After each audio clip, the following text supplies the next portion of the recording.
இந்த சனி பகவான் உங்களுக்கு வேலையாட்களால் நீங்க யாரை நம்பி ஒரு நிறுவனத்துல விடுறீங்களோ, யாரை நம்பி ஒருத்தரை ஒப்படைக்கிறீங்களோ, யாரை நம்பி சரியா இருப்பாருன்னு நீங்க அரவணைத்து செல்லணும்னு நினைக்கிறீங்களோ, இவங்க இருக்காங்க பாத்துக்குருவாங்கன்னு நினைக்கிறீங்களோ, அந்த இடத்துல அந்த நபர்களால் உங்களுக்கு தொழிலில் பிரச்சனை, ஒரு இழப்பு, ஒரு தண்டம் கட்டுதல். என்னப்பா உன்கிட்ட போய் இப்படி ஒரு பொறுப்பை கொடுத்துட்டு கடைசியில நீ அழிஞ்சது இல்லாம என்னையும் சேர்த்து அழிச்சிட்டியே அப்படின்னு சொல்லக்கூடிய நிர்பந்தத்தை இந்த சனி பகவான் ஒரு காலகட்டத்தில் இவர்களுக்கு கொடுக்குறார்.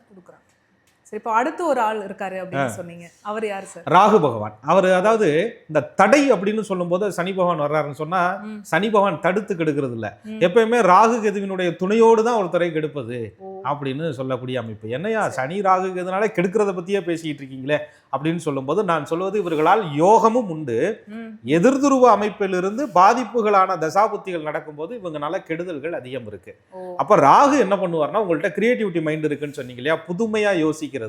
அப்படினால என்ன அர்த்தம், புதிய விஷயங்களை தேடி போவீங்க.